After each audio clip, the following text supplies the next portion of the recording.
Welcome to Chicago, USA, one of the busiest cities in the world and home to one of the most lucrative service industries on the planet. The service industry in this town is not only a job, but a lifestyle. Whether you work at one of the many luxurious hotels, bars, or restaurants, the service industry in Chicago is rich in tradition. So much so, the majority of restaurants and clubs and bars give half-off discounts to some of the industry professionals that work around town. That's how they take care of each other.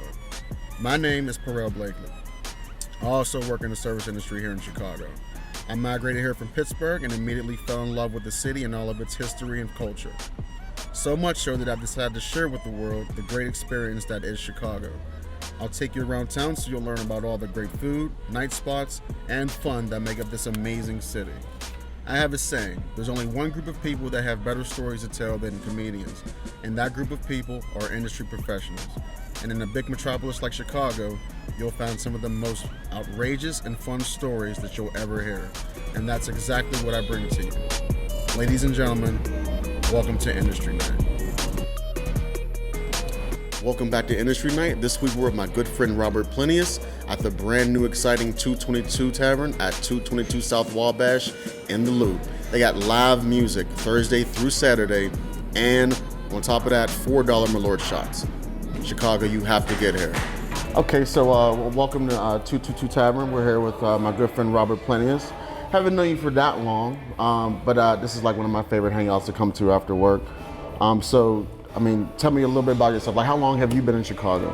I've been in Chicago since I was 7, man. I moved here from Europe when I was 7. And ever since I've been in Chicago pretty much, I went to school here. Okay. Started bartending here about 7 months ago. But I've been in the industry probably for like 4 or 5 years, like valet, busboy, Oh, okay. So I've always wondered, because you got kind of like I knew your background wasn't just like, forgive me, for lack of a better term, like white or black or whatever. You got a different look to you. Yeah. So what part of Europe are you from? So Lithuania, Eastern Europe. I lived there for 7 years. And then Plinius, is that Greek or is that? Straight Lithuanian, 100% Lithuanian. So my full name is Robertas Plinius. Oh boy. So, I never forget about it. That's pretty cool. So what part of Chicago did you grow up in? I grew up pretty much like in Mount Prospect, and then Lyle, and then I went to high school in Naperville. Okay. And then went to college in Page for a couple of years at UIC. Just graduated last year, and then I was like, didn't really know what I wanted to do with my life, so I said, let's just try bartending, Exactly. The industry's where it's at until you figure it out in life. Exactly. Well, that's cool. So, are your parents still here? Yeah. Both parents are here. Both are Lithuanian too. But that's all I got here, Just my mom and my dad, my 2 brothers, and that's it. The rest of the family's still in Europe. You go back home often? Or? Yeah. I used to go back almost every year. Every summer, Okay, so tell me a little bit about 222. I know, the thing about 222 I like, personally, it's one of the newer locations, especially being here in the Loop. The Loop is kind of like a classic neighborhood. A lot of old school stuff here, like Miller's Pub, Exchequer. Right. 222 is like the new, fresh face on the block. So tell me like a little bit about this place that I don't already know. Yeah, right. I think Chris and Jake are going into this, with the idea they want to kind of change up the vibes here. We don't have anything like this, We sit down, have a beer, play some games, listen to a band. So trying to, kind of change up, the vibes here in the Loop. Are you one of the original crews that opened here? You were the original? Okay. From day one. All right. And it's been great. I think everyone really likes it because it's different than what we have here already. We got music here Thursday, Friday, Saturday. So it's live music Thursday through Saturday. Yep. All live music. 9 to 12, usually jazz, alternative, rock, blues. Okay. And then the rest of the week, I know there's something like a DJ. Is there a DJ every night? No, we're not allowed to actually have a DJ here. Okay. I thought I heard a DJ, or maybe it's a jukebox. It's probably a jukebox, which is also big here. Which is good, like you don't see too many jukeboxes anymore. Yeah. That's another thing I like about this. I used to, before this, a lot of us would go to Miller's, because it's open till 4, so whatever, after work. But when this opened, the music here is so much better than what it is at Miller's. Miller's is like old tourist people and old folks. Yeah. And they play like Perry Como, and I hear enough of that at work.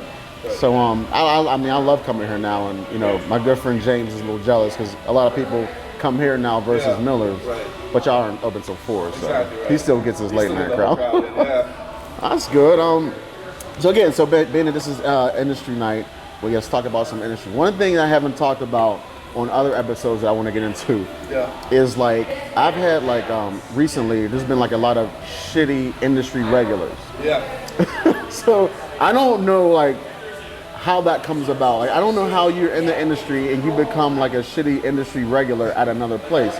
For instance, like our industry night is Saturday night. Right. We give away free pizza, free desserts to anybody in the industry, whatever. And some people, like still, I got one particular table, I won't name names, Yeah. but they come in every Saturday night. I think they work at Park Grill, I'm not sure though. Yeah. And they don't even tip like 15%, which is weird to me if you're in the industry and you don't tip at least, most people in the industry at least tip 20, at least 20%, most more than that. Yes.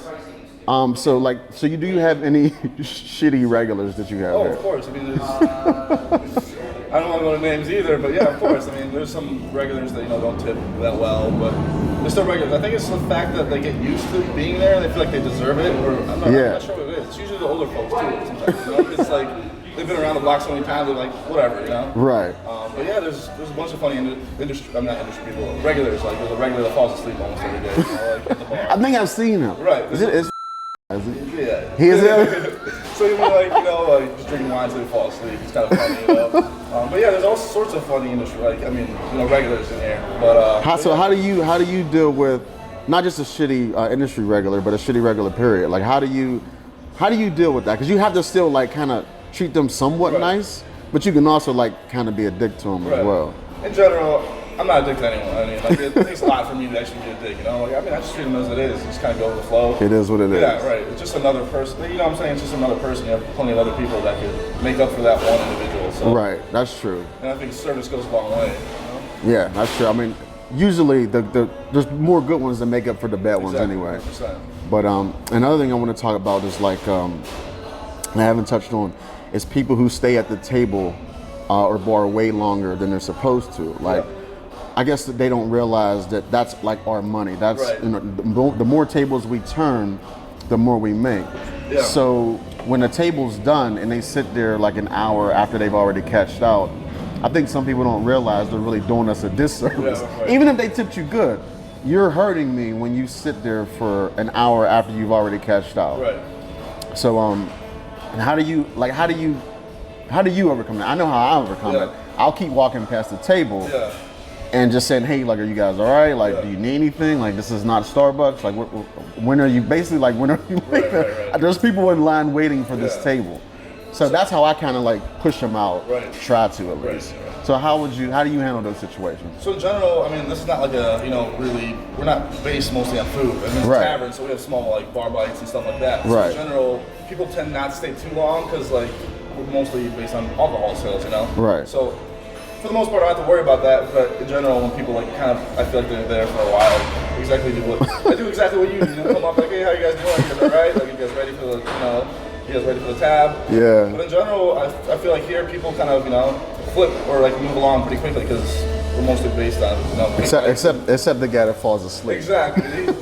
quick power nap, I mean, seriously, like some nights, it's a real thing. Because some nights I will like walk past here, and if I can't get a seat at the bar, I won't come in. Right. And that goes back to the fact like some people are here way longer than like once you're cashed out, like make room for other people. Right. Exactly.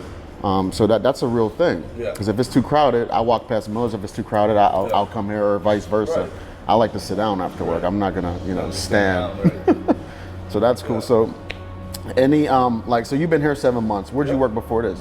Before this, I was a contract worker in Ohio. So I did like contracting work for a third party, and then I don't know, just build stuff for like different companies, Coke Morris, Coke, Mountain Dew, whatever. Just did installation projects for them. Like we did all the Walmarts and stuff like that. So you would travel to Ohio like weekly? Every week. And spend like how long? For a week, come back for a couple days, go back. And that's how I paid for school too. I used to do that in the summer so I could pay for school. And, wow. I mean, I don't really want to do that for a living because it's in Ohio and there's not really much there. But That's interesting. Yeah. So is this your first industry job? I mean, I've also been a busboy in the suburbs and I was a valet, so I mean, somewhat industry, but not bartending. This is my first bartending gig. Okay. Yeah. Cool. I really like it here. Tell me like some of the, I don't know, give me like some funny stories. You've been here for 7 months. Anybody that stands out, any person that's come across that? I mean, there's plenty of funny stories. There's a lot of people that get really, really drunk. There's actually one time there was a corporate party and they probably spent like $6K here, if not more, and then like 4 or 5 people puking everywhere, which is like, that normally doesn't happen, you know? Like, you have no, like, especially if it's corporate. They know how to control themselves, you know? With the corporate, they have an open tab, pounding shots, 30 shots at a time, and there's people puking. There's a person like puking in the bathroom or in the alley, you know?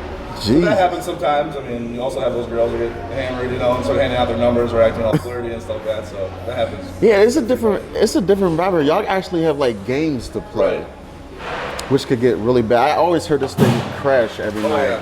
Yeah, that makes me jump for sure. Every time it crashes. That Jenga definitely makes me jump. Is that what it's called, Jenga? Jenga, yeah. Giant Jenga blocks. And what, you just try to build it as high as possible? Right. Like the worst drinking game ever. It's the worst thing to possibly play with. Love it though. It's been a hit. Oh, I'm sure. It's been a hit. And what's the other one? Shuffleboard? So we got shuffleboard, which is also a really big hit. I'd say that and probably darts are our biggest hit. People like Golden Tee and like Buck Hunter, but I feel like Jenga and probably shuffleboard are our biggest hits. Okay. All right, and what about the food? Man, you said it's mostly bar bites. Bar bites, you know, wings, burgers, calzones. It's not really extensive food menu, but it gets the job done. You know, people are here to drink for the most part, and then have a little bite. Right. Okay. Right. So, what are some of your favorite? I know you guys have a lot of different beers on tap. Yeah. Tell me about this particular beer that we have showcased here. Yeah. So we have 30 beers on tap, 30 bottled beers. We're known for our 222 lager, which is our house lager. It's made by our distributor, you know. It's $2.22, which has been a huge hit because you can't really get a $2 beer in the loop. Right. So, I mean, the name of the beer, 222 Lager, and $2.22, and the address here is 222 South Wabash, and it's called 222 Tap. So what would you compare this to if you had to? I would say I'd compare it to like Coors, Miller, or something, you know, it's a light beer. So people that come in and want like a domestic, you would try and push this instead of them getting like a Miller Lite, Coors Light, something like that. That's okay. I like it. I mean, what other like some of your favorite beers on tap here? I'd probably say Sweetwater is always really good. That's out of Atlanta, right? Yeah. Out of Georgia? Georgia, yep. And then, you know, Deschutes is really good out of Oregon. I mean, all of our goose products are really, really popular here too. And in general, we try to cater to a lot of Chicago breweries. So like at least half our taps that we have, you know, out of 30 taps are from Chicago. Okay. So we kind of try to, you know, keep it local. We like the Chicago vibe, and when people come in here, a lot of those tourists come in here and they want to experience, you know, the Chicago beers. Okay. So, yeah. And another thing that I like about coming here, you guys have a lot of industry deals. Yeah. For people in the industry. So tell me your industry deals. So for industry, we have like Sky $4, Fireball $4, Malort $4. That's big. And Malort is a big hit in Chicago. That's like huge. Yeah, right. Then Bud Light, Budweiser is 222. So yeah, that's also a big deal for industry people because, you know, if you're working all day and you want, you know, a little bit cheaper beer, you come in here and you get hooked up. You know what's weird to me is I had never heard of Malort until I moved to Chicago. Really? Yes, never once. I've been going out all my life. I'm in my mid-30s. I've been going out. I'd never heard of Malort until I got to Chicago, and everybody in Chicago pounds a Malort like it's water. No, it is. That's definitely like a Chicago shot. That's a huge thing. We go through a lot of Malort. And it's for you to have it for $4 is like crazy. Yeah. So that's good. I mean, so the great industry deals, great place to hang out, live music Thursday through Saturday. Great place to chill. I've enjoyed having you, Robert Plinius. Tell me your whole name again. I want to Robert Plinius. Even though I'm never gonna like get that. I just like to hear it. It's pretty different. But I appreciate you taking all your time. Thank you for your time. All right, no problem. All right.